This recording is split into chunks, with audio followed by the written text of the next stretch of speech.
Hello, my name is Julie, and today I'm going to be rereading The Hunger Games for the first time since I was 11 years old. You heard that right. Over half my lifetime ago. And yes, I was younger than Prim is when I read the entirety of the Hunger Games series. I was exactly the right age to read the Hunger Games when it became popular, when the movie was about to come out. I read the entire trilogy when I was in 5th grade, just like everybody in my school did. I watched all the movies and everything, and I was a big, big fan. But there's definitely something lost in having read it so young and never having returned to it. I am not someone who rereads a lot. There were a couple series that I tended to reread, but there was really only one book series that I reread a lot as a kid. Ballad of Songbirds and Snakes had a little bit of a tepid response, so I had no plan on reading it. Sunrise on the Reaping was pretty generally given fantastic reviews, so I wanted to, in order to see the movie coming out in November, one of my plans for this year is to reread the entirety of the Hunger Games and then read the prequels for the first time this year. I am going to be reading out of my Scholastic editions that I have never read out of, that I must have gotten from a Scholastic book fair, although I don't remember getting it, after I would have read the entire series from my library. But this is what these editions look like. I love the just plain cover. I think it looks great. I don't know what to expect from this. I know I'm going to like the story and everything. I don't know how much my experience is going to be tainted by a nostalgia, because I know there's a lot that I actually don't remember, but I'm curious to see how I'm going to feel about the writing level of the book, considering that I think I saw recently that this is supposed to be written at an 8th grade reading level. I definitely had over an 8th grade reading level in 5th grade, so it wasn't above my ability to understand, but there's definitely stuff that I didn't pick up on.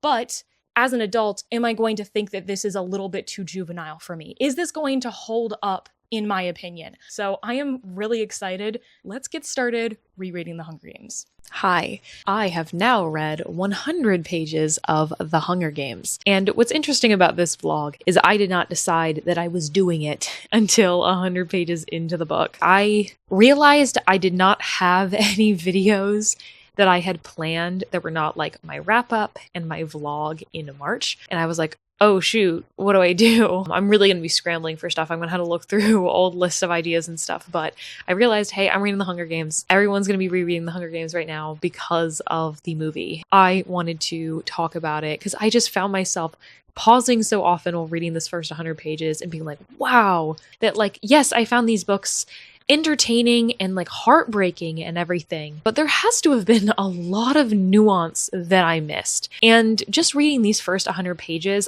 I was just thinking, man, I was spoiled. I don't mean spoilers. I mean that I was so spoiled that I was reading such a high quality book as a young adult, as someone who was only 11, maybe 10 at the time that I read this. It's not an incredibly high reading level. It's not overly written, but it is so deliberate. Because it is a Scholastic edition, the print is huge. It's gigantic. You could probably read it from there. I'm sure I mentioned it, but I am a bad rereader. I never really reread a lot of books. Seriously, the only things I've ever really reread when I was younger was Percy Jackson. I reread the entirety of Percy Jackson every single year. That was a summer vacation thing that I would do, that I would spend a whole week rereading all of Percy Jackson and the Olympians, and then read whatever was out yet of the Heroes of Olympus series. You know, I bet I reread a Mango-Shaped Space or something like that. I bet there was a standalone that I reread or something. I have to have read The Fault in Our Stars more than one time. When it comes to big blockbuster series like this, I read this the once and then I went and saw the movies, and I hadn't rewatched the movies either. It wasn't until it was a couple months ago. I was at Austin's house and they just had Catching Fire on while I was there. So I caught probably about 75% of Catching Fire. And the whole time I was like, why are they doing this? This is the thing that happens next, right? Trying to remember enough to pick up on the plot twists ahead of time.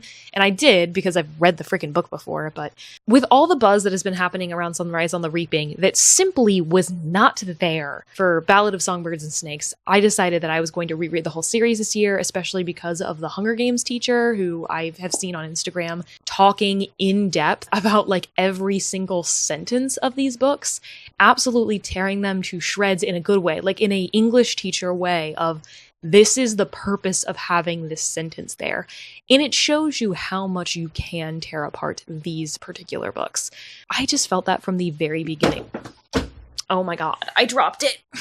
I'm assuming every single person here has read The Hunger Games, right? Like, I don't have to explain what The Hunger Games is about. District 12, which is in Appalachia. I'm from North Carolina. I'm not from the Appalachia region, but I am from North Carolina, and a lot of the Hunger Games movie was filmed in North Carolina as well. So it is true to where District 12 is supposed to be. I actually do think that, like, the things that were set in North Carolina might have actually been the Hunger Games themselves because of the forest and stuff. I'm not sure. I'd have to fact check myself. And I will later, because I believe in this video, I am going to watch the movie. What has stood out to me so far? Oh my god, I can't. Like, everything has stood out to me so far in this book.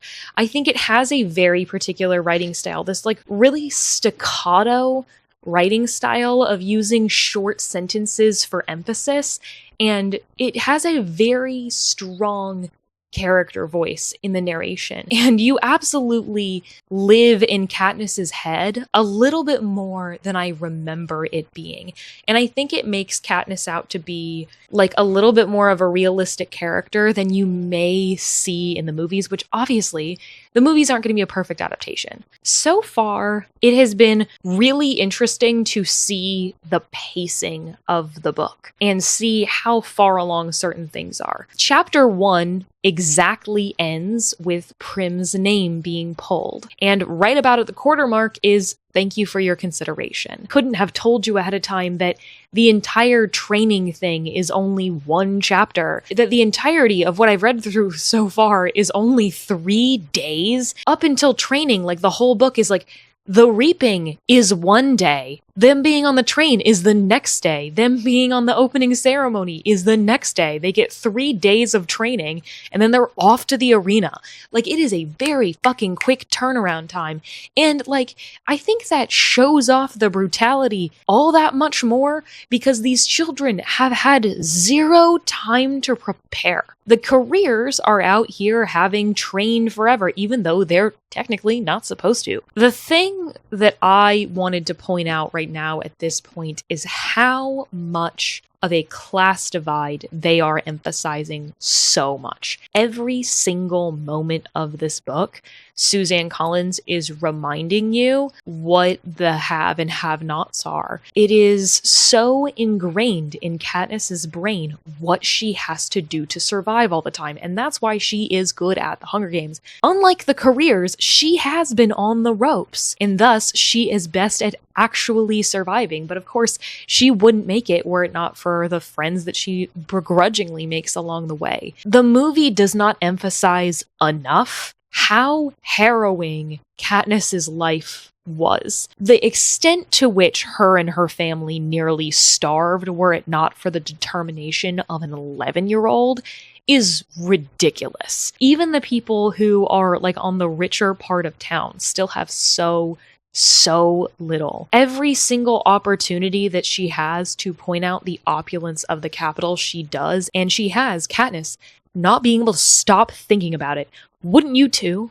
She's literally never seen rice before, and she's just like, oh my god, these people are just drowning in luxury, and it's just like, what could they possibly do all day because I am being sucked dry? I'm going to read to you the standout passage that I've read so far, just in terms of like something that I definitely did not remember, and it just stood out to me as something that's really saying stuff. This scene is when Cinna and Katniss have just met, and he is about to tell her what they are going to do for her costume, and they sit down for a meal. I try to imagine assembling this meal back home. Chickens are too expensive, but I can make do with wild turkey. I need to shoot a second turkey to trade for an orange. Goat's milk would have to substitute for cream. We can grow peas in the garden. I'd have to get wild onions from the woods. I don't recognize the grain. Our own Tessera ration cooks down to an unattractive brown mush. Fancy rolls would mean another trade with the baker, perhaps for 2 or 3 squirrels. As for the pudding, I can't even guess what's in it. days of hunting and gathering for this one meal, and even then it would be a poor substitution for the capital version. What must it be like, I wondered, to live in a world where food appears at the press of a button? How would I spend the hours I now commit to combing the woods for sustenance if it were so easy to come by? What do they do all day, these people in the capital, besides decorating their bodies and waiting around for a new shipment of tributes to roll in and die for their entertainment? It's so funny how Katniss is sometimes so deeply insightful and so stupid. Like, the situations that she is very, very familiar with, she can read like nothing else. But anything that is new to her, such as warmth, she can't understand it at all. And I think it's really interesting to have this angle of Katniss being this unwitting rebellion figure, because I don't think we actually, even though so many people have tried to copy the Hunger Games, I mean, obviously the entire 2012 dystopia slop fest that we had, some of it was fun, some of it was not good, and most of it was made for teenagers, and this was, I think, made for everyone, just with a teenage writing level. She is naturally impassioned against the Capitol, but she just does not have the mind for, like, the inner workings of how to actually get anywhere. And I think that that is so much more of, like, a realistic type of character than, like, a lot of, like, leader of the rebellion, new to the scene teenage characters that you read. The times in which Katniss has the right instincts and she doesn't, I just think that that's timed really well. There's so many things that I've underlined, I can't even find it. I completely forgot about the Avox plot of how in the woods she saw a boy and a girl from what they looked like. They appeared to be running away from the Capitol. She saw the boy get killed and the girl get captured and eventually turned into an Avox. Like, the guilt that is eating at Katniss is really ramping up. And I just think it's so interesting how so early on in the books, she is humanizing the people who are from the Capitol, even when the people who are from the Capitol are not always behaving the way, you know, that you would want them to. She gets, like, waxed and everything before she's shown to Cinna. One of the Capitol people who are her dressers says, "Now you almost look human." This is probably this person trying to be funny, but, like, it really does show that how much of the propaganda of the state has corrupted the people of the Capitol. But even Katniss can see that a lot of these people actually do have good intentions. They are just not fucking woke enough to realize that this status quo is so bad. Like, they are genuinely rooting for Katniss to, like, do okay, be okay, and everything, but, like, if they're still letting this happen, like, they're making it so more people like her are going to die. And I just love how fucking everyone around Katniss is so much more in on it than she is, because she is so tunnel vision. She is written so well as this Mockingjay character. She will just barrel towards what she is focused on, and she can't figure out anything fucking else around her in such an endearing way. She is so lovely. And, like, she would never let you say that about her. She's just, like, a really determined little girl. And she is a little girl. She's 16. And that just, like, makes me tear up. Like, again, like, I was younger than Prim when I read this book the first time. And, like, someone being 16 years old they were so much older than me, and that's true. They were almost half my lifetime older than me. But, like, now I'm thinking of, like, myself at 16. Like, it's even more gruesome. I'll talk about the train a little bit. So there's a lot of stuff that I forgot that are just, like, little details in the book. I'm surprised at how many, like, just quotes I remember off the top of my head. Like, here's some advice, stay alive. Like, that sort of thing. I think I remember this is something the Hunger Games teacher pointed out, but Effie is on the train with them and she says, well, at least you two have manners, because the two previous kids from District 12 are both from the seam where Katniss is from. They never had a full meal in their lives. And they ate with their hands. And Katniss says, I hate Effie Trinket's comments so much, I make a point of eating the rest of the meal with my fingers. Then I wipe my hands on the tablecloth. This makes her purse her lips tightly together. And I think I really didn't remember how drunk Haymitch was, he's late to the reaping and then falls off the stage. And then in his introduction in the train, he vomits in front of everyone and then falls into it. Like, he is so much worse than I remembered, and obviously than is portrayed in the movie. And so much more of a device here to show how broken the people who get through the Hunger Games are. They are more disturbed by him than just if he was some guy who's like ruining their shot at sponsorships. He is actively what is going to become of them even if they do survive, so they know like they're not making it out of here. And there's also a moment where I did not remember this at all. Another one that I pointed out, like, that I completely forgot the whole of the scene, is the stay alive scene on the train. They have had to put Haymitch in the shower in order for him to like maybe sober up, which is never going to happen. Katniss says, "So you're supposed to give us advice." And he says, "Here's some advice, stay alive." And then bursts out laughing. I exchange a look with Peeta, and before I remember I'm having nothing more to do with him, because she is so conscious of the fact that they are going to have to try to kill each other, even though Peeta has had absolutely no intention of ever hurting Katniss. I'm surprised to see the hardness in Peeta's eyes. He generally seems so mild.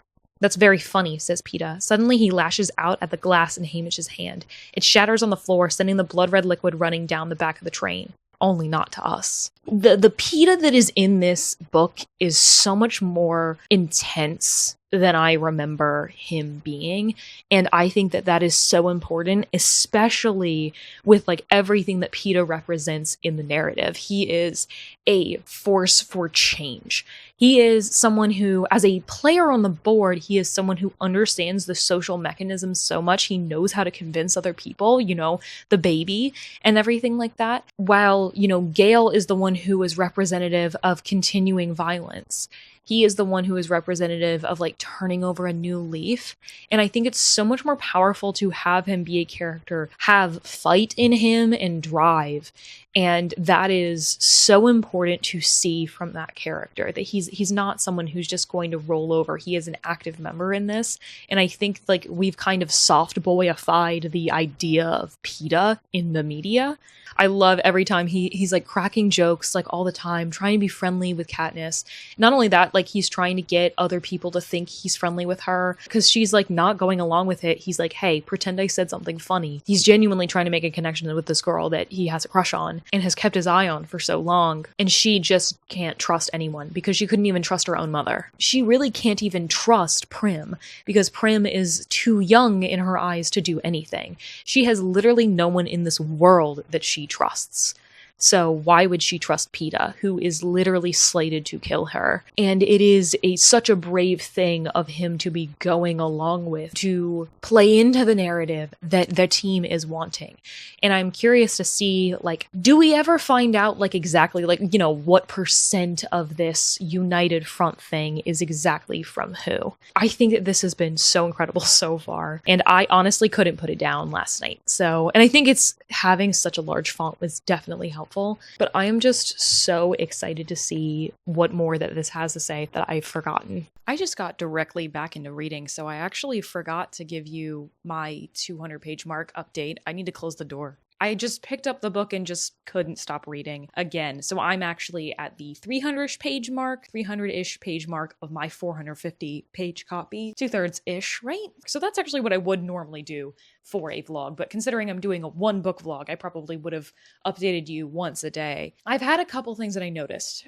So one thing that I mentioned earlier is I was like, oh, Katniss has literally no one she trusts. She has one person she trusts, and it's Gale. Honestly, we don't see that much of Gale, even though we see a lot of flashbacks. A lot of the flashbacks have to do with Gale, but it's more like conceptually. We don't see a lot of dialogue between the two of them. It's more establishing their relationship between them rather than establishing his character. But we have established that he is more forwardly anti the Capitol than Katniss is, at least in terms of being actually politically engaged. Like, Katniss is very against the Capitol, obviously, and it's not until she's in the Hunger Games and very specific things are happening to her does she finally get that. I wanted to talk about that she doesn't trust anyone, especially because her relationship with Peeta, she has this foundation of trust with him because of the boy with the bread.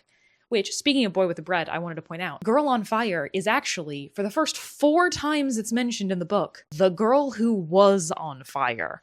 They eventually mention girl on fire the 5th time. But boy with the bread. Baseline of trust.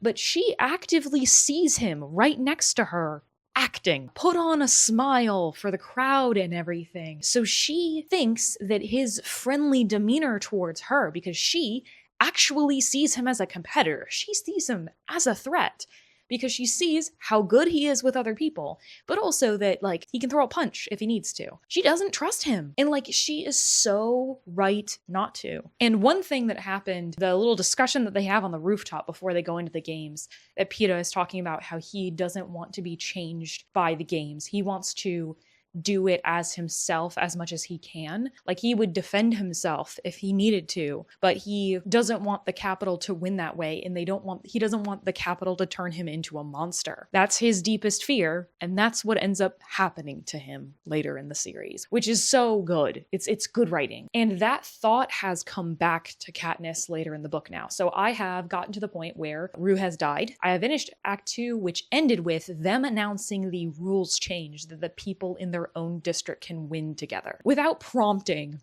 I would have forgotten that existed. It completely changes Katniss. She trusts Peeta enough that she knows if he does not have to kill her, he won't. And she's like, Peeta. But anyways, back to the games.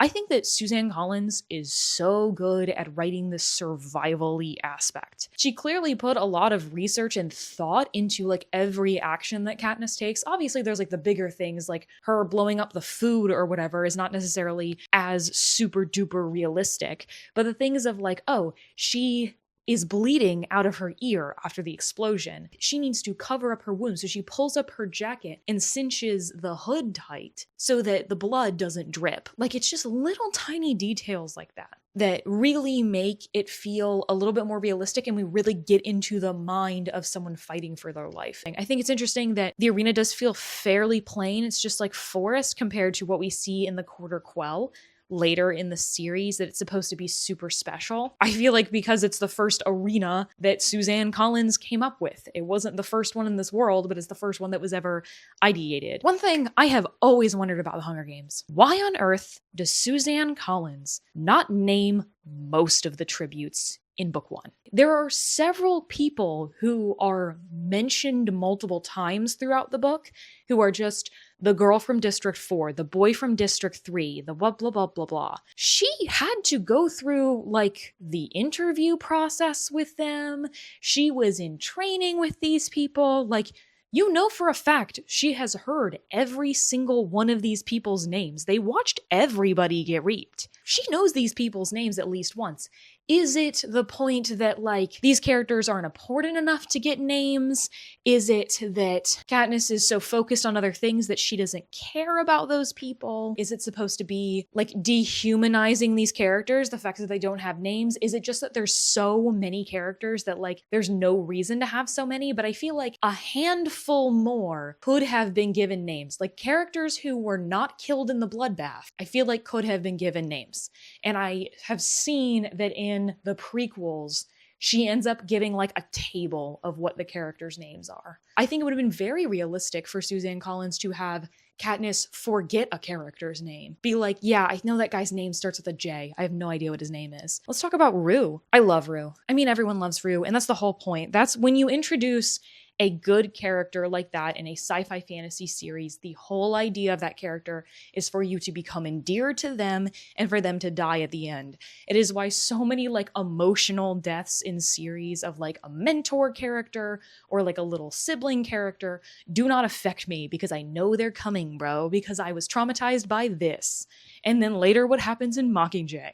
Speaking of the Mockingjays, Rue, very, very obviously, in print, not even subtext, in the text, it is shown that Rue is the stand-in for Prim.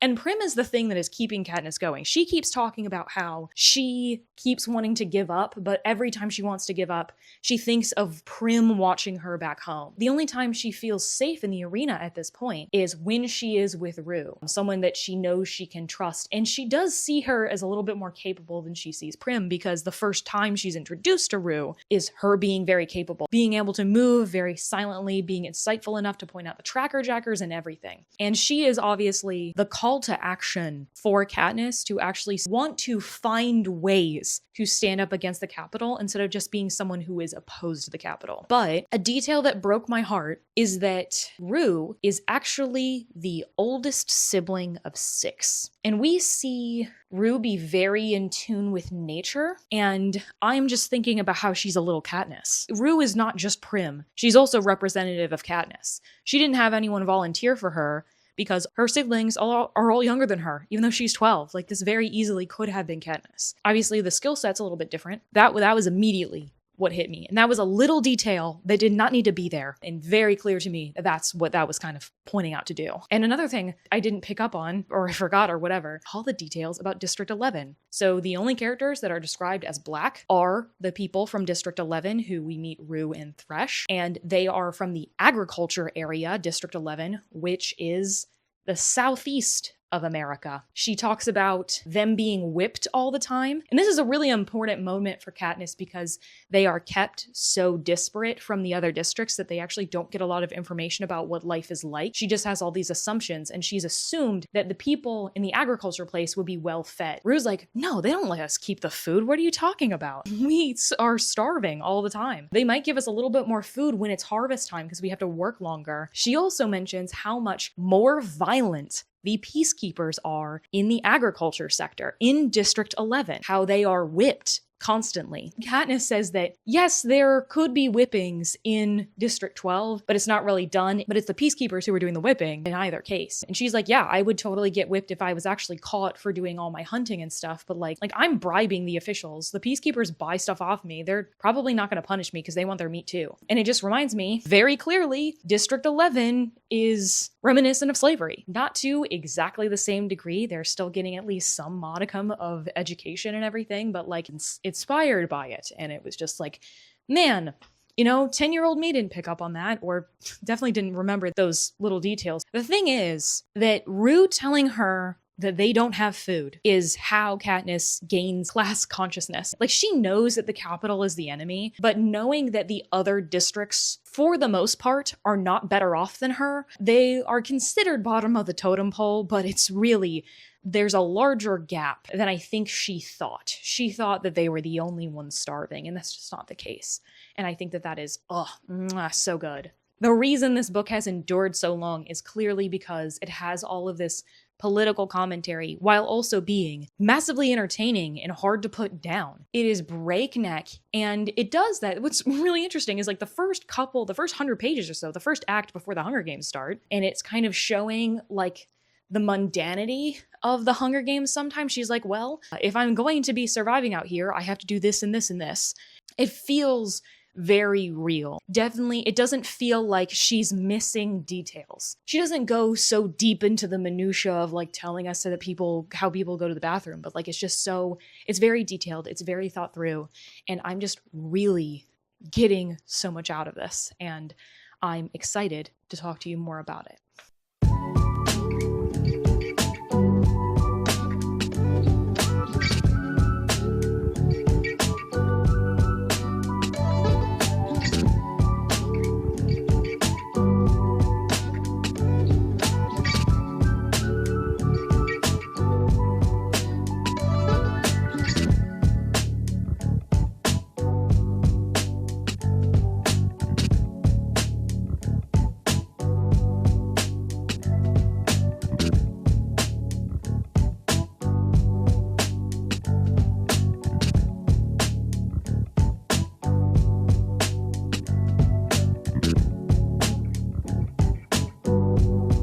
This is like not super duper relevant, but talking about the Hunger Games means that I have the opportunity to put on blast / talk about one of the worst YouTube comments I've ever gotten. I've been fairly lucky as far as thing goes. I've definitely made myself more vulnerable than I thought I would be doing YouTube and everything, and like getting comments, pretty mean-spirited comments from people before. But the one that has maybe stayed with me the most is a person who watched one of my wrap-ups. It had to have been over a year ago. I don't know exactly what video it was, but the person said, let's be clear, the man said, "You seem to read a lot of books by women. You should read The Hunger Games." And then, if I'm not wrong, something about it being a psychological thriller. I cannot emphasize to you on how many levels that statement is wrong, how like has so many wrong assumptions within it. First of all, this man seems to think that all books by women are recommendable to one another by the very nature of them being by a woman. We're over 50% of the population, my dude. This is a person who clearly does not believe that women are like living, breathing people with their own full lives like they do. He, let's be clear. And like thinks that we're all the same. Second of all, it's really bold of someone to assume that a person who their bread and butter of making content is books, to assume that they have not read one of the top 5 most read books of the century. Not only that, that someone my age who reads as much as I do, who makes book content, has not read The Hunger Games and did not read The Hunger Games when it came out. I swear to God, every single person in my 5th grade class read The Hunger Games of their own free will. Imagine if I went up to a gay person who makes a lot of book content and I said, you seem to read a lot of books by gay people. You should read Red, White, and Royal Blue. You seem to read a lot of mysteries. You should read And Then There Were None. You read a lot of plays. You should read Shakespeare. It's telling a person who grew up in the 90s. You seem to like fantasy books. You should read a certain wizarding property we don't talk about anymore. You like sci-fi movies. You should watch Star Wars. But like all of those things, again, are not as bad as the grouping 50% of the population into one thing. And then let's talk about the psychological thriller comment. This person doesn't know what a psychological thriller is. If anything, it's a survival horror thriller. It's not psychological, like at all. People will just say anything on the internet and they will 100% say anything to a woman. Anyone who is an actual minority has it worse than I do. But like, that's ridiculous. I swear all I've done today is film. And look, here I am filming again. I just finished this book and literally the next book I'm going to be reading is for my next vlog. And this is why, genuinely, on top of just like time consumingness, this is why I only vlog once a month, because I find it really exhausting. Last night, I did finish The Hunger Games. I do feel like I had less to say about the last portion of the book than the previous portions. And I think that that is because it's like more survival than the previous parts, but like you really can, if you want to, tear apart just like chapter by chapter or page by page if you really wanted to. It would fall if I did that, but wouldn't it be cool if I could get it?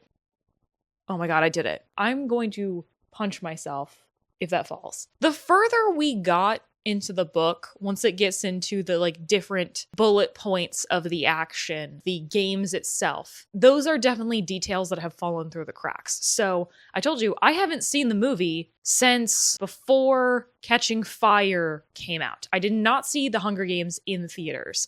I saw it on like Redbox or something like that. There were a lot of just like the mutations, even though I know what mutations are generally, completely forgot what gets used in the arena. And it was actually then that I realized, right, I didn't watch the Hunger Games movie recently, but I did watch a parody of it recently that went viral a couple months ago. I don't remember what the title of it is, but this girl, Grace, who does all these TikToks and everything with her group of friends, for her birthday, they went to this Airbnb in the woods and they recreated the Hunger Games just in that little weekend. And it's so much fun. I really recommend you watch that if you haven't already, which I would be surprised. It was just funny that I completely forgot that I had watched that until like toward the end of the book. Every time I talk about this, I sit down and talk about this book, I'm like, oh my God, this book is so good.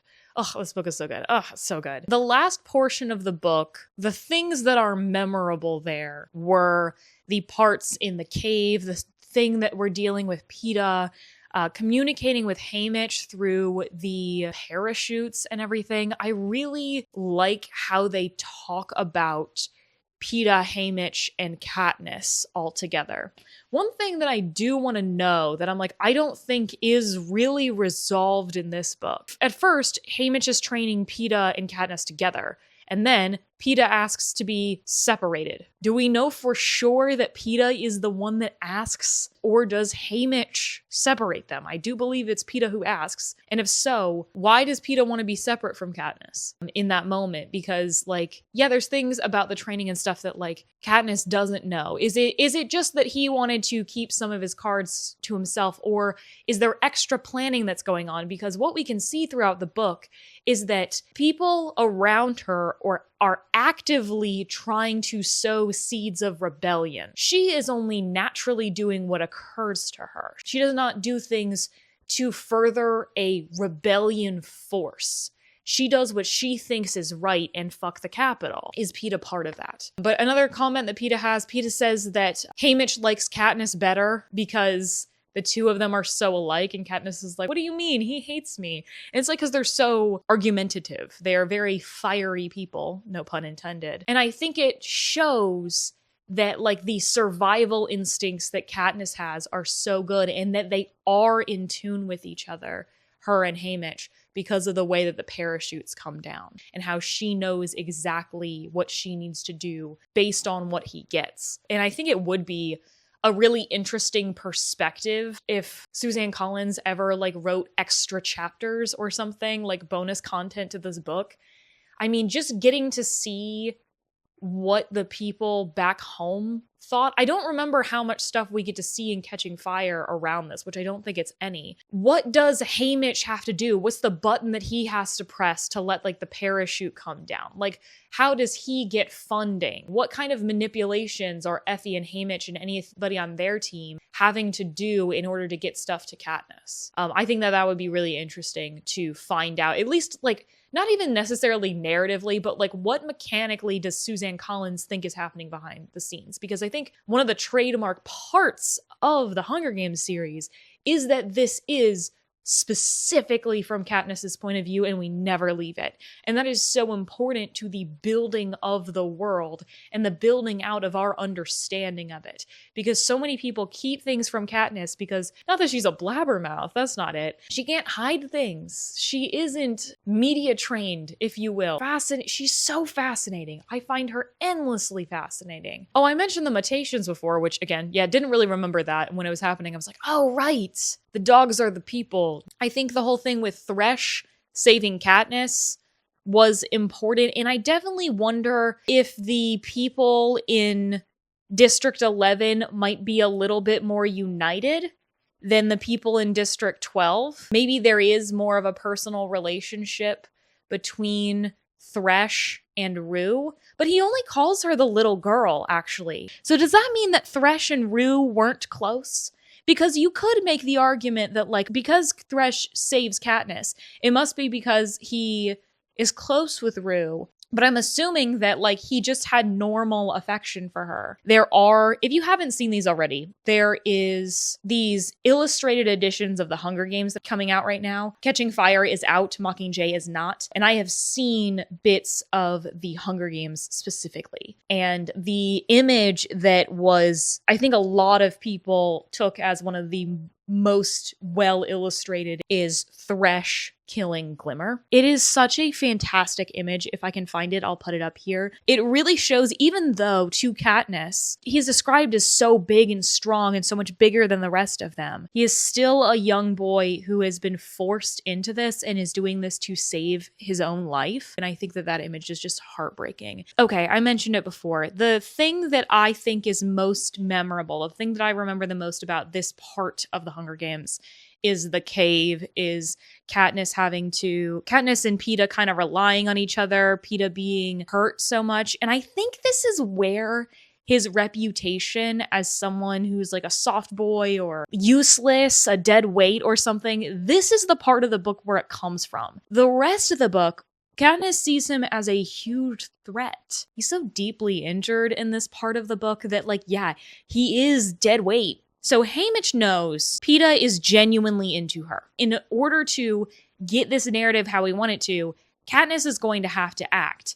And she's getting very confused this whole time because she has that seed of affection for Peeta to begin with. He's a really charming guy. Like, that's really how I describe him. Like, there were multiple times. First of all, I want to say I cackled out loud during this part of the book. She sees his leg injury for the first time. She says something along the lines of, "What I'm doing might be killing you." And Peeta says, "Can you hurry it up a little?" Like, I was outside on my porch and I fully cackled for like probably 30 seconds, and Austin's inside and he's like, "What's going on?" I think that he is portrayed, maybe it's through Josh Hutcherson, I think he's portrayed in the media as like a wimpy option. First of all, he's very physically strong. You know, he's emaciated during the Hunger Games, but fucking everybody is. And he just happens to also be in touch with his emotions, which is obviously something that we don't like men to have. But this is a book written by a woman, so they can have emotions and deal with it, unlike someone we know, Gale. The things that happen in the Hunger Games end up being very good mirrors for things that happen later in the series, particularly in Mockingjay. The way that things flip between Katniss and Peeta was the most devastating thing that can happen based on the thing that happened in the Hunger Games. He says he doesn't want to be turned into a monster, and he has his worst fear happen. In the Hunger Games, Katniss is constantly questioning whether what is happening between her and Peeta is real. She cannot tell if he is acting or not. Peeta kind of having a clear idea of what is going on, sort of, you know. And Katniss is constantly questioning what's real and what's not, versus what ends up flipping in their dynamic later when Peeta no longer can be sure what is real, when he is someone who has been so clear about what is going on around him for the entirety of the series. I wasn't done talking in that clip. A combination of my camera dying, and then on the next clip, my microphone was not working for no reason. There's no sound of the clip, so I have to refilm what I was talking about, how the media presents him as like the soft boy option. The Capitol absolutely sees Peeta as a threat. He's absolutely a threat. I don't think it's only the fact that he's important to Katniss. Katniss is not the only important person here. As much as Katniss is the front-facing person of the rebellion or whatever, again, she's not the one pulling the strings. I think that the Capitol and Snow and all them kind of saw how important Peeta was in Katniss actually doing the things she needed to do. I said that Thresh killed Glimmer. It's Clove. I just misspoke there. Cato's death was rough. It was also pretty clever the way that Peeta saved himself from being killed by Cato. That he's like, "Hey, Katniss, while he's talking, you should hit his hand. You should shoot his hand." Which is crazy, right? Like, I know there's a lot of bones in here, but like, what are the chances that it went through Cato's hand and hit Peeta? Like, I don't think that that's really an accuracy thing. Again, showing how clever Peeta is. And he's also like charming and funny in a way that I kind of didn't remember him being. Like, he's just more charismatic than I remembered him being. Like, I remembered him being sweet. I didn't remember him being charming. I do love that the idea of the Nightlock berries being how they're going to get out of there. There is no moment for Katniss where she thinks that they're gonna die. She does like kind of be like, "Oh, thank God, my plan worked." But like, I don't think there was a lot of her in her thoughts that was like, "I'm going to die now." It was, "We are going to pull one over on them," was a little bit more of the attitude. No, I forgot to talk about this. A scene that is not in the movie. I've now seen the movie. I'll talk about the movie in a minute. A scene that does not make it into the movie, that is so good, is when they get lifted out by whatever helicopter-y thing that they have. They take Peeta away from her because he's like gonna die if he doesn't have medical intervention.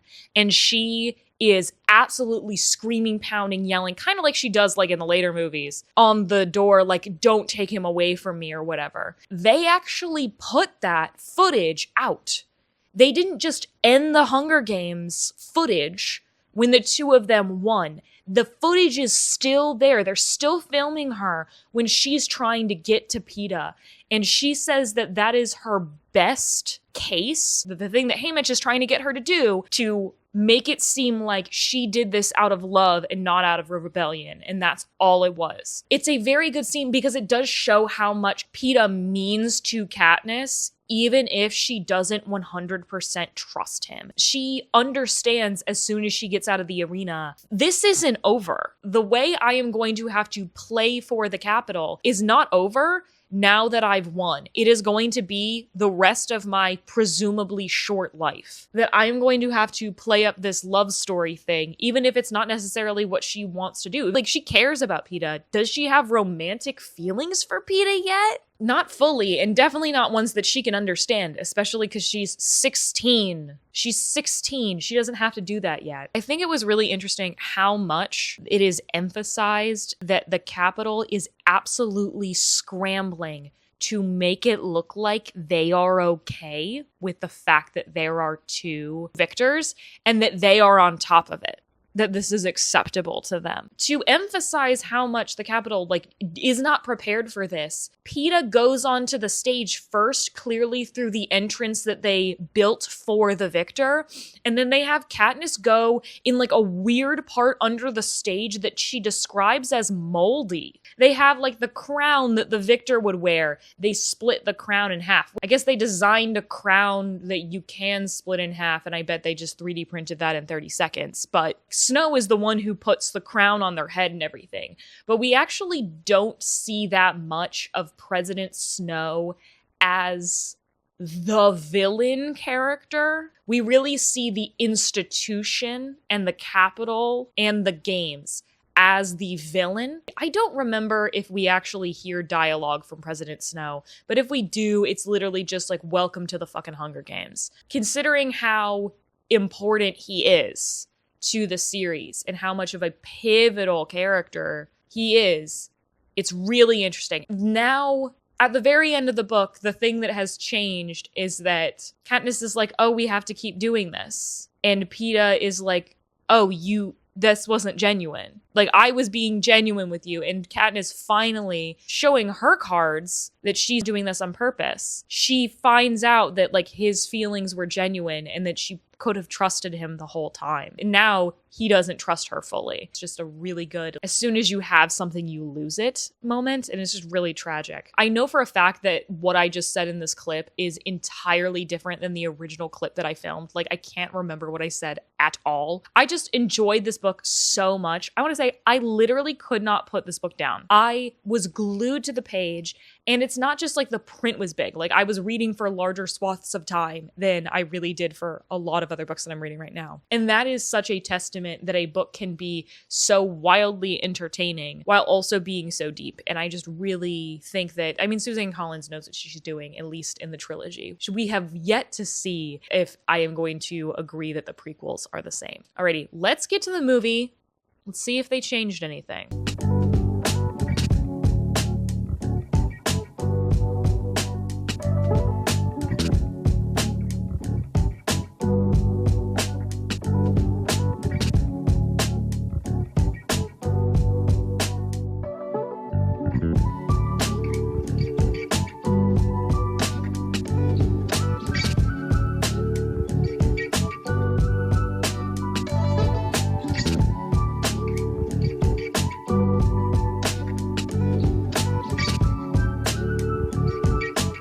I just watched the Hunger Games movie and I actually took notes during the whole movie of my thoughts. And I think I'm just going to go through them. We'll see if I have anything interesting to say. I think it's interesting because obviously the hardest thing to do when doing a translation from book to movie is how information is given to the audience. That is the main thing that makes the books more successful. In other adaptations, I feel like there's a big problem of time being an issue. And I think that this movie actually hits all the bases, right? It's paced out very similarly to the book. Almost every single plot point is there. There wasn't something really glaring that they missed.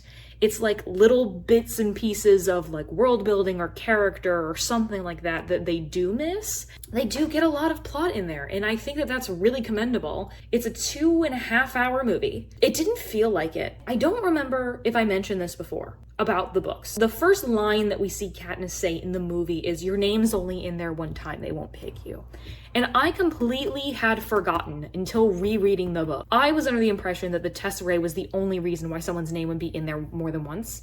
in reality, you get one more name in every single year. So if you never bought a Tesserae, when you were 18, you would have your name in there 7 times. Turns out, did you remember this? I didn't. All of the Hunger Games movies came out a year apart from each other.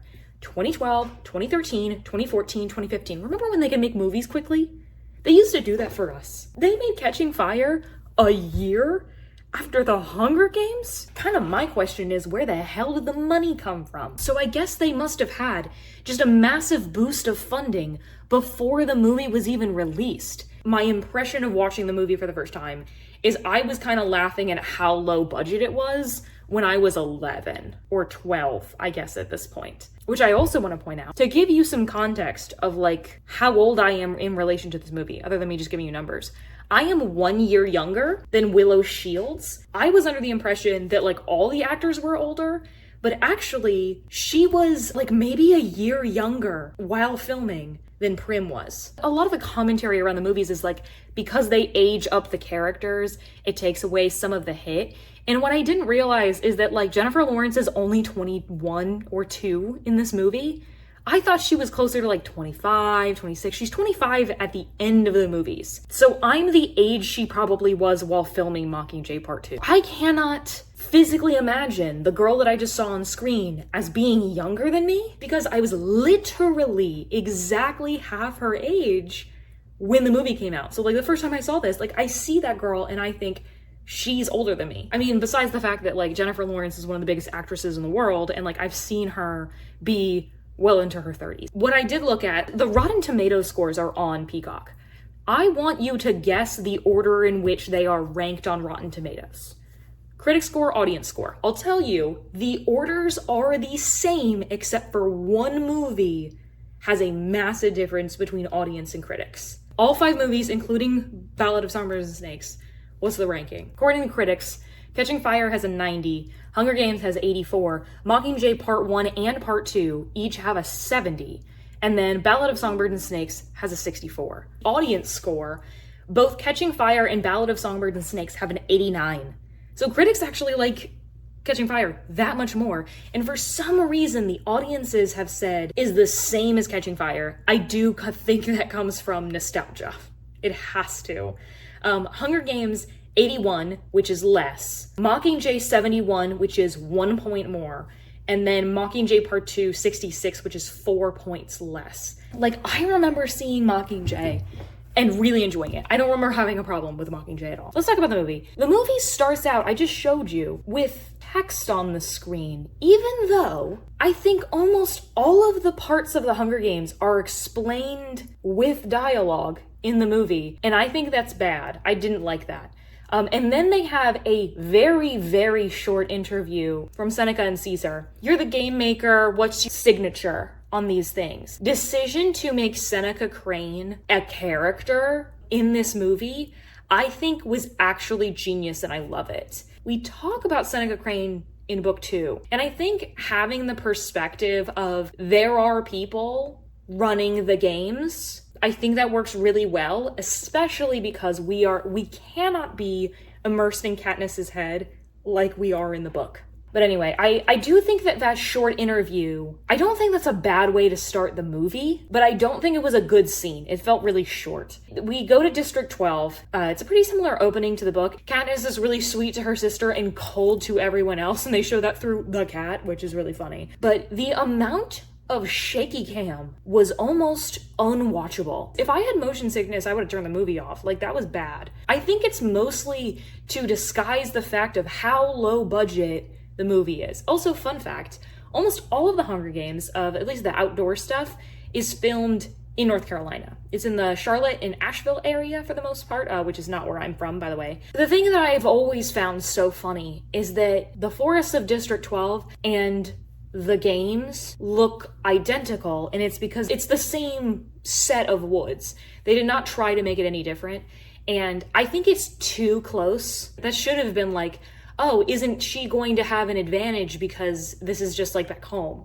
or something like that. When in the books, like, yes, it's in a forest, but she never says anything like, these woods really remind me of home. Like, it's the same trees, blah, blah, blah, which is something she would note. They change where she gets the mockingjay pin from. She buys it at the black market. They also don't explain in the movie that the mockingjay was a symbol of the resistance. Something I didn't know in the books. This is not like a symbol of the rebellion. Like, it just means like goodbye, farewell, whatever from District 12. And it's something they create to be part of the rebellion. Katniss makes so much more sense in the book. Like, the long gap between Prim's name being called and her shouting, "I volunteer as tribute," makes way less sense in the movie. Especially when the camera doesn't focus on Katniss. Like, we just stay on Prim for a while and it's quiet, and then suddenly Katniss bursts out.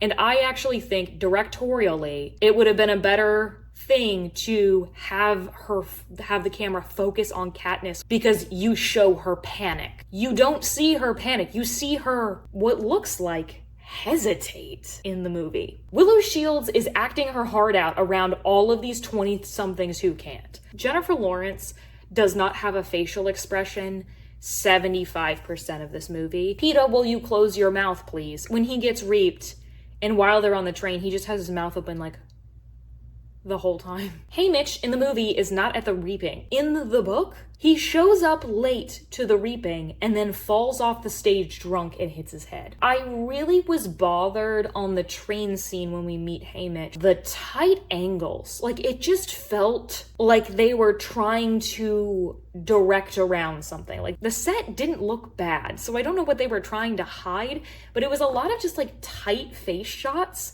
when we could have like backed up a little bit more. Especially, like, I think actually doing a lot of like still wide shots in this setting to like show maybe more unease, see how like small they feel compared to the Capitol. Maybe there was a lot of like fast cutting in this movie in places where there did not need to be. I think that was really distracting. Somebody went to the Baz Luhrmann School of Directing. Everyone in District 12 is so pasty white, my god, as if they're inside all day. Only Rue and Thresh are described as being non-white, and they are described as being black. That is Mahogany is not in the books. I forgot about that as Mahogany. That was a big deal in the Hunger Games Tumblr scene. It is absolutely incredible how low budget the Capitol looks. Like, both in the CGI, the hair makeup costumes, it looks so cheap. It looks like a 5-year-old went to dress these people. Effie's the only one who looks like presentable. The tribute costumes were ew, and why did they give her Padme hair? I knew that the fire looked terrible, but I forgot. I didn't write this down, but I would like to say that the trio of adult characters, Haymitch, Effie, Cinna, that is stellar casting. 10 out of 10 could not do better casting. I think that the three of them sell this whole idea so well. Lenny Kravitz feels like a stunt casting, right? But he's absolutely incredible in this role. Like, he matches it so well, and maybe he's not acting and that's why he's so good at it or something like that. Haymitch kind of turns into a exposition machine, which is also why what they do with Caesar Flickerman and Claudius Templesmith. Another iconic casting, Stanley Tucci. My god, like that's by the way, that's how my generation knows Stanley Tucci, if you do not know that. I love him as Caesar Flickerman when he's actually doing the interviews, but when they are doing like the commentary on the games, I don't love him as much. The bedrooms in the Capitol look so Nickelodeon. Carly's new bedroom in iCarly. The little scene where Rue steals Cato's knife is such a better introduction to Rue. The scene where we get Rue is in the movie, but before the "you have a shadow" scene, we see Rue steal Cato's knife. And that absolutely shows, in a way that the book does not, that Rue is someone not to be underestimated. The Avox plotline of Katniss knowing one of the Avoxes is not in the movie. They do show Avoxes and they do not look like anything like what I pictured, even though I've seen the movies before. Katniss telling Peeta to show off in the training room feels a bit out of character to me. She purposefully does not use a bow and arrow during training in the book. And then when they're getting scored, the only thing in the room for her is bows and arrows, which means that, like, either in the universe of the movie, she has said, this is the material I want on, like, a form, which, why would she do that? Or they've just chosen what it's going to be for her because they've seen her do it. Also, the training area is so iconic. Like, that's where so many pictures of these people come from. Like, the outfits they had on and everything. Like, I think that was like a Halloween costume. They have Katniss actually watch back in old Hunger Games, which is not something they introduce in the Hunger Games. Like, I think they do that in Catching Fire. Especially because Katniss and Peeta actually ask each other, they're like, how do you think Haymitch won? He must have outsmarted the other people. So, like, they, in the districts, do not have a way to watch back the Hunger Games, and they don't replay them. The two of them only know about Hunger Games that have happened in the recent past. The why do we have to have a winner scene is super good. I really like that. They really needed to use Donald Sutherland in this movie in order to keep him on the cast list. If the movie was accurate, he would only show up twice. But Donald Sutherland is too good to pass up on, and I think this starts characterizing him earlier, which makes him feel like a more real villain, like farther down the line in terms of the films. The Caesar Flickerman song is too good. It's so good. Levin Rambin,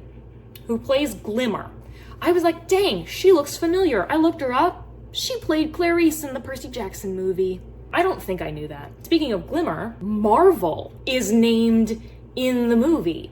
And we actually do not find out Marvel's name until Catching Fire, the book. Because I'm like, I knew the name Marvel. I was like, that was not in the book at all. So I was wondering if it was an invention of the movie or not. It's not. It's from Catching Fire. Girl on Fire in the movie seems to be a media nickname rather than like her team and like the rebellion. They also think her interview went great instead of okay. And the Mockingjay pin in the movie is a secret from the Capitol when it is not in reality. The Hunger Games happen, like going into the elevator happens 39% of the way through the book and 47% of the way through the movie.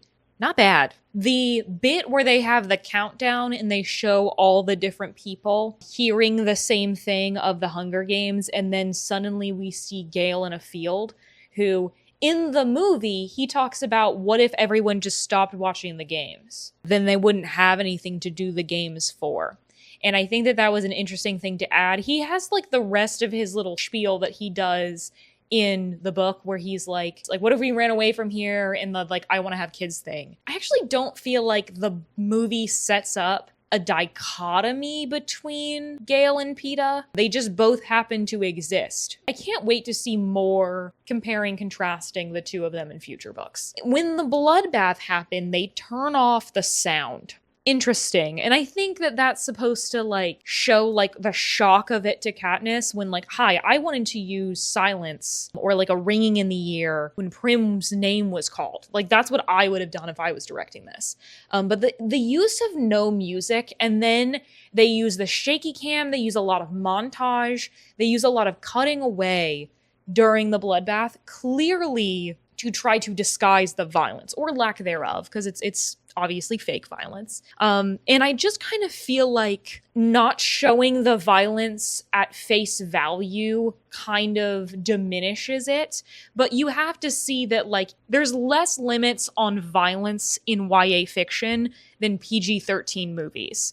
So I think the way that is shot is just so they can maintain their PG-13 rating. From a film standpoint, I think I mentioned this already, I love the game maker point of view, because it is actually informed by what we know from Catching Fire, because all the books were already out when the movies were made. Like, it explains the fire, which we don't know that the firewall is because she's getting close to the edge, but it is a good explanation for it when it feels like something that's not really utilized later in the movie/book. But like, it emphasizes the fact that the people who are making the games they are active participants, that they're like producers on this show. That is an element of brutality that they can add because they can't have as much violence as is actually warranted by this story. When Katniss is found by the careers and they yell after her when she's climbing to the tree, I wrote, did the directors tell the careers yell like you're at a concert for 5 minutes straight?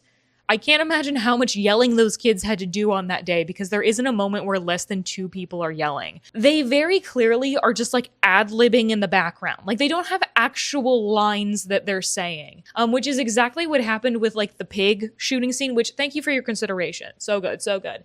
And I love Haymitch's reaction to it. Like that's almost exactly word for word how it went down in the book. That scene was really good. And I just love Woody Harrelson in this role, even though he doesn't look anything like Haymitch in the books.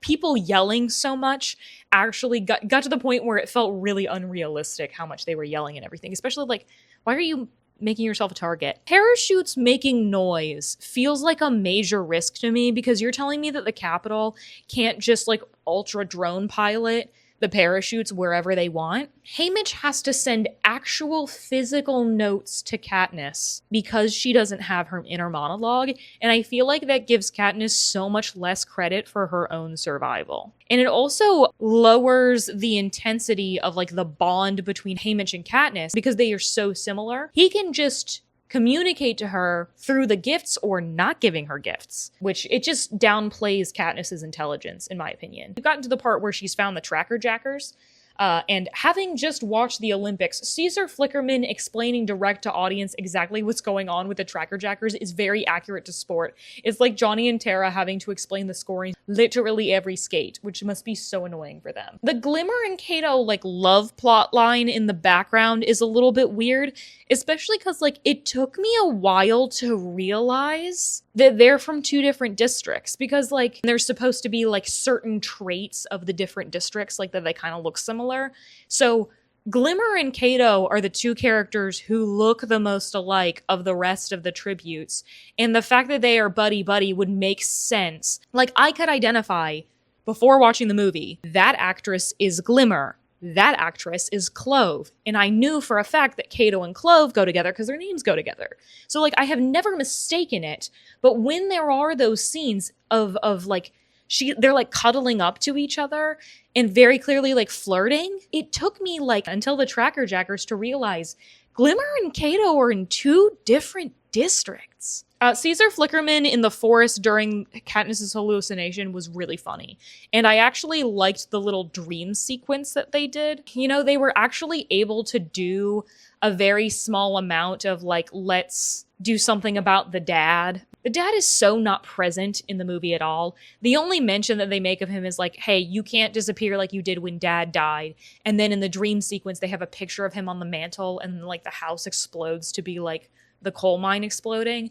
And considering how important her dad is to her and how her dad is such like a symbol of like stability and love to her, it's kind of weird how much of an absence there is, but like it's never discussed physically, her dad. The 4-note song, the da-na-na-na, that the movies are known for, is a tune that comes from Katniss. So the idea of using the mockingjays is still Rue's in the movie. I just think it's really weird that they have Katniss make the tune. Now we're going to Rue dying. The pyramid did look wimpier and the puzzle easier to solve, but I think that's also because it was explained to us, and we also saw it from a bird's eye view, which Katniss cannot see. Also, it seemed impossible that the apples could possibly do that, but it didn't come across as crazy realistic in the book either. But Katniss, when Rue gets stabbed, in the book, she specifically points out that she is not going to say it's okay, because it's obviously not. And in the movie, she says it, you're okay, like 8 times.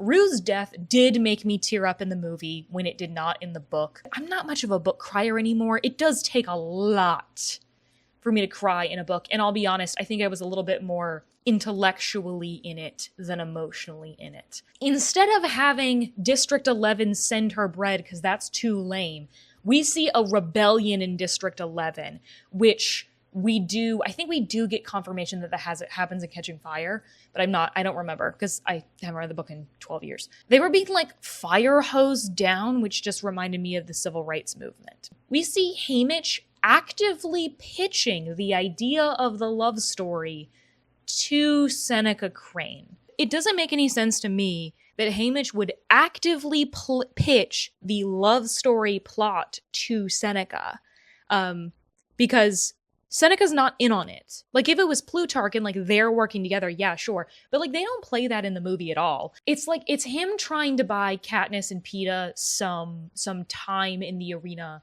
on the part of the game makers. And I understand that, but it felt really out of place, and it felt like Haymitch wouldn't want to work with those people. Like, yeah, he has to schmooze with the people who are donating money to them and everything, but like going up to the game maker themselves also feels like cheating. In the book, I think the onus on Katniss and Peeta to sell this, that the game makers would want to pick up on it. Like, I think that actually should have been a conversation within the game maker room and not from Haymitch's perspective. That's my opinion. But yeah, like Seneca Crane like basically doesn't exist in the books. I just double checked, and like he only exists in Catching Fire in that he was the game maker for last year, and he was killed by the Capitol, presumably by hanging. So the whole thing of her hanging up the dummy in Catching Fire is like implying he didn't kill himself, which that sounds like something in the news cycle right now. So like it actually makes the Nightlock scene make way less sense, but it is so juicy to have him eat the Nightlock. Anyway, in the movie, Thresh calls Rue by name when he kills Clove. He does not in the book, which was why I was like, Rue and Thresh must not have been close, because he just calls her the little girl. I just want to know, why doesn't he say Rue in the book? Maybe it's because he's assuming that other people don't know her name. Like, I think it is part of Katniss's point of view that she doesn't know all the people's names, because obviously all the names were shared. It is weird that their names aren't flashed in the sky like when they die. That's my opinion. Then we get to one of my favorite scenes. They're trying to do the calls back and forth between Peeta and Katniss. Peeta doesn't hear Katniss because he's gathering Nightlock by the river. Katniss screams for him and like very naturally like shows affection, holds him and everything. When she's like, oh my god, I thought you were dead. How could you do that to me? I wrote, Katniss doesn't know how to show she cares for someone except for acts of service unless they're prim. That's why I love that scene so much, because it shows that like, except for the one person she has allowed herself to show vulnerability to, and like later we see in the movie, like Peeta's like, please just say something to me, and she's like, I don't know how to say something. Like, that's just not something I can't verbalize my feelings, especially because she's very confused. But I actually don't think that confusion comes across in the movie at all. I don't think that Jennifer Lawrence does a fantastic job in this movie. I think she plays it pretty flat, and something that I really noticed in the movie is people do not look haggard at all. They do not look like they've been out in the woods forever. The only person who ever looks haggard is Peeta when he's sick, and that's it. And then like Cato right before he dies, like he's covered in blood, but he doesn't look haggard. I mean, like Rue looks like she has gotten 5 years of sleep. I think they really could have stood to like try to make these characters look tired. Even though we make a big deal of Katniss being able to hunt, we don't emphasize in the movie how much of a leg up that Katniss has because she can hunt, and how a lot of people must have died because they can't feed themselves. And that's why going after the food is so important, because food is so deeply symbolistic and important in the book. And in the movie, they show it, but it's not as important. And that's why the pig is so important. Anyway, the movie implies that Thresh dies from the mutts when he is killed by Cato. And they also do not get across the idea that the mutts look like different people. It's all this like really bad CGI model that they all look the same. But they do have the screams of the people right before Thresh dies. They have the screams of the people go. Also in the book, there is the mechanic of it's not until the person who's died is like alone and the helicopter could come pick them up that the cannon goes off. The cornucopia looks entirely different in the book and the movie. In the book, it's like a gold metal cornucopia, and it's like woven like a cornucopia is. It's very literal, but I actually think it's pretty iconic in the movie. Cato's death scene in the movie, he ate so bad. Oh my god. He feels like he's actually about to die. He's tripping over his words. It's almost like he's drunk because he has so much blood loss. It's so good. And I don't remember thinking it was that powerful in the book, because like they give him extra lines. He says like, I don't want to die, I didn't know I would feel that way. And I thought that like humanizing Cato a little bit at the end, I think was good. They also make it super apparent in the movie that the sky is entirely a screen, because like as soon as Cato dies, it just becomes daytime. In the book, they actually don't know if it's actually daytime or not. They have no reason to believe that that is not the actual sky and that there's like glass beneath it. You know what I mean? The Nightlock does not even get close to their mouth in the movie, which is crazy. The Seneca Crane death scene is so good and iconic, and I low-key forgot it happened in this movie.